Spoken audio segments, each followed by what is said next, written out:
तो आज मैं आपके लिए टॉपिक लाया हूँ 11th क्लास का पहला यूनिट जिसका नाम है बेसिक कॉन्सेप्ट्स ऑफ केमिस्ट्री। इसका टॉपिक है आज जो हमने पढ़ना है, जो बेसिक मैंने आपको क्लास में पढ़ाए हैं अब तक, उसके बाद मैं यहाँ पहुंचा कि आज मैं लॉज ऑफ केमिकल कॉम्बिनेशन पढ़ाने जा रहा हूँ। क्या है लॉज ऑफ केमिकल कॉम्बिनेशन? आपको पता है केमिकलों को कंबाइन करने के लिए कुछ उसूलों की जरूरत होती है। जैसे हम ये नहीं कहेंगे कि हम ऑक्सीजन और हाइड्रोजन को उठाएंगे तो वाटर बनेगा, नहीं, हाइड्रोजन और ऑक्सीजन को मिलाने से हाइड्रोजन पेरोक्साइड बनेगा। मगर इसके लिए मिलाने के लिए कुछ लॉज की जरूरत थी, जो कि वक्त वक्त पर साइंटिस्टों ने हमें साथ ही साथ इसकी डिस्कवरीज की। इसमें हमारा एक फ्रेंच साइंटिस्ट जिसका नाम है एंटोनी लॉइजर, जिसने फर्स्ट लॉ दिया था, जिसको हम कहते हैं law of conservation of masses. ये लॉ एंटोनी लॉइजर ने 1799 में दिया। एंटोनी लॉइजर ने 1799 में दिया। उसने क्या कहा? उसने कहा कि जो टोटल मास ऑफ रिएक्टेंट्स है, जो टोटल मास ऑफ रिएक्टेंट्स है, वो बराबर होना चाहिए मास of the product. The total mass of reactants should be equal to the mass of the product। या उसने बताया कि matter neither can be created nor can be destroyed। तो जब हम ये कहेंगे कि total mass of the reactant should be equal to the mass of the product. For example हम कार्बन और ऑक्सीजन को लेंगे, जो हमें देगा कार्बन डाइऑक्साइड। हमें पता है कार्बन का मास नंबर क्या है बच्चों? 12। ऑक्सीजन का है 16, लेकिन ऑक्सीजन 2 है 16। यहां पर 12 प्लस 2 इंटू 16, ये हो गया 12 प्लस 32, दैट इज 44। यहां पर 12 into 2 24, sorry 12 plus 32, that is 44। That means mass of the reactant is equal to the mass of the product। इसमें ज्यादा हमें प्रॉब्लम्स नहीं मिलती हैं, लेकिन थोड़ा बहुत है। मगर अगर कोई केमिकल रिएक्शन दी हुई होगी तो उसमें एक रिएक्टेंट का मास दिया होगा, दूसरे का नहीं, लेकिन मास ऑफ प्रोडक्ट दिया होगा। तो हमें एक रिएक्टेंट का मास x के बराबर लेना पड़ेगा, ताकि हमको क्योंकि हमें ऊपर दिया हुआ है कि ये जो रिएक्शन है ये ऑप्ट कर रही है law of conservation of masses. उसका मतलब ये है कि mass of reactant should be equal to the mass of the product. तो हमें इसमें x का वैल्यू मिलेगा, जो हमें दूसरे रिएक्टेंट का मास बता देगा। तो ये है first law of combination, first law of chemical combination. दूसरा लॉ है law of constant proportion. Law of constant proportion. According to this law of constant proportion, इसके कहने का मतलब क्या है? बिल्कुल सिंपल लॉ है। इसके कहने का मतलब यह है कि अगर हम कोई प्योर कंपाउंड कहीं से भी लाए, किसी सोर्स से भी लाए, लेकिन उसका जो रेशो होगा वो हर एक जगह सेम होगा, हर एक जगह वो रेशो सेम होगा। A pure chemical compound, a pure chemical compound always consists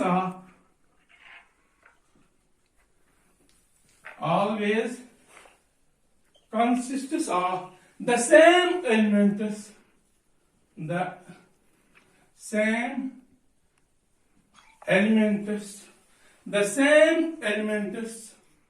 combined together in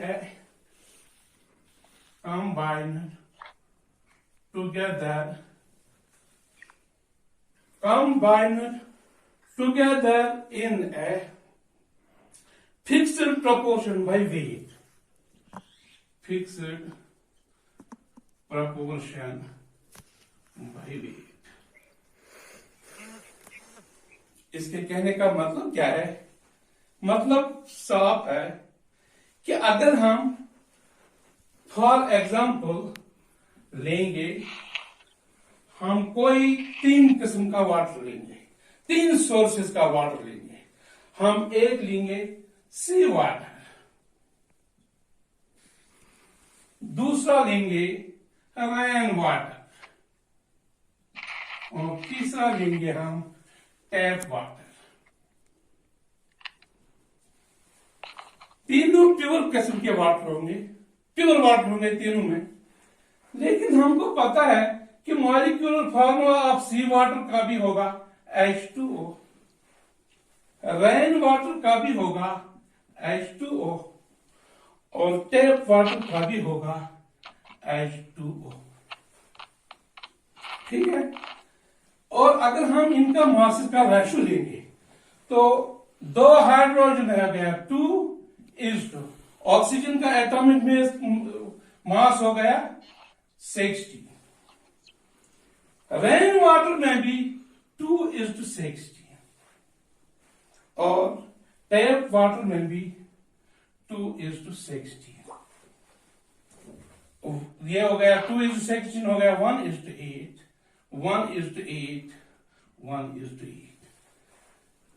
law भी यही कह रहा है कि जब हम किसी भी सोर्स से भी कोई प्योर कंपाउंड लाएंगे तो उसमें उसके रेशो पर कोई फर्क नहीं पड़ेगा। ये लॉ है, ये लॉ 1799 में प्रोस्ट ने दिया था। ये भी एक साइंटिस्ट था, फ्रेंच साइंटिस्ट प्रोस्ट, 1799 में इसने ये लॉ दिया। ये हो गया second law of chemical combination. इसके बाद हम थर्ड लॉ पे चलेंगे। Third law very important law है ये, बेटा ध्यान रखना, इंपॉर्टेंट लॉ है। डाल्टन ने दिया है 1803 में। क्या बोला है डाल्टन ने? डाल्टन का लॉ क्या था? Law of multiple proportion. Law of multiple proportion.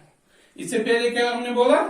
Law of constant proportion, law of multiple proportion, एक से ज्यादा, 2 से ज्यादा। मल्टीपल प्रपोर्शन में क्या कहा इसने? डाल्टन ने, बहुत ही मशहूर साइंटिस्ट है, बहुत ही अच्छा काम किया है केमिस्ट्री में, बहुत ही जाने पहचाने नाम है ये, सर डाल्टन। 1803 में इसने थर्ड लॉ दिया, लॉ ऑफ मल्टीपल प्रपोर्शन। इसने क्या कहा? इसने कहा कि अगर हम 2 एटम को आपस में मिलाएंगे वो 2 से ज्यादा कंपाउंड देगा, 2 से ज्यादा कंपाउंड बनेंगे इसमें। जो इसमें फिक्स्ड रेशो एलिमेंट्स का होगा, जो डिफरेंट रेशो एलिमेंट्स का होगा, उसका जो रेशो होगा वो एक सिंपल होल नंबर के बराबर होना चाहिए।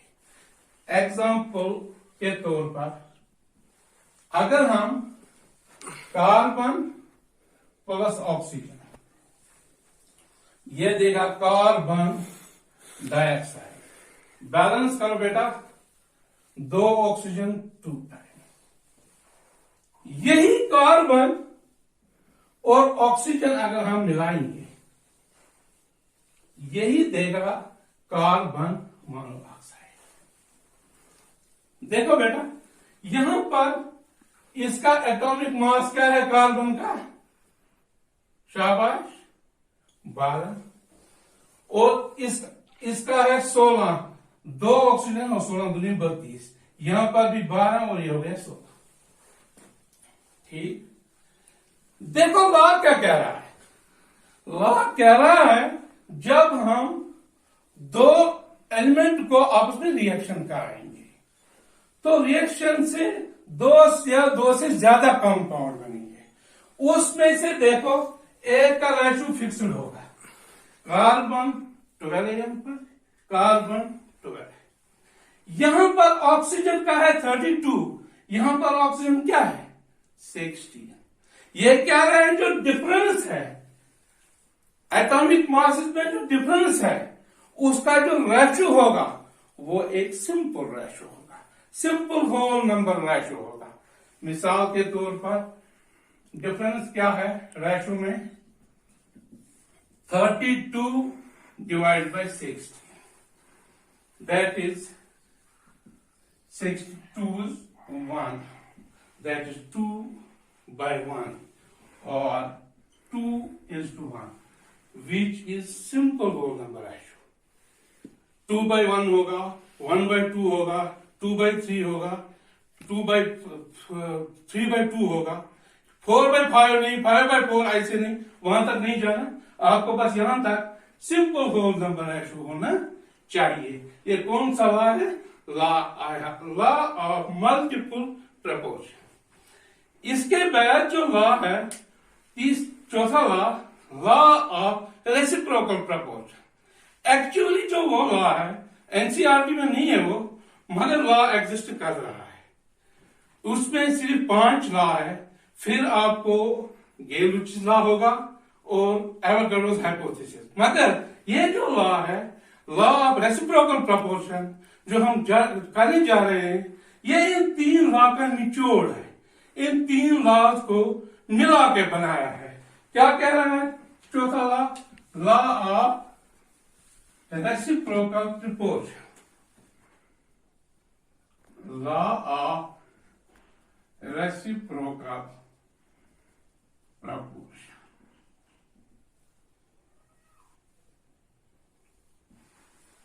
देखो बेटा, लॉ ऑफ रेसिप्रोकल प्रपोर्शन ये रिचर्ड ने दिया है 1792 में। रिचर्ड 1792 में लॉ क्या कह रहा है? ज्यादा सिंपल नहीं है लॉ, जैसे वो 3 लॉ थे, थोड़ा डिफिकल्ट है। इसका कहने का मतलब है लॉ ऑफ रेसिप्रोकल प्रपोर्शन का कि अगर हम 2 डिफरेंट एटम लेंगे, अगर हम 2 डिफरेंट एटम लेंगे, 2 डिफरेंट एलिमेंट लेंगे, उनको एक ही एलिमेंट के साथ रिएक्शन कराएंगे, जो उसके एक ही एलिमेंट के साथ जो डिफरेंट एटम्स का रिएक्शन कराना, जो उन 2 में से रिएक्शन जो एक ही के साथ, मैं अभी एग्जाम्पल भी आपको दिखाऊंगा, रिएक्शन करके जो उनका रेशो होगा, वो रेशो जो डिफरेंट एलिमेंट्स के साथ कंपाउंड बन गया, जो उसके साथ उन 2 का रेशो तीसरे के रेशो के बराबर होना चाहिए या उसके सिंपल होल नंबर के बराबर होना चाहिए।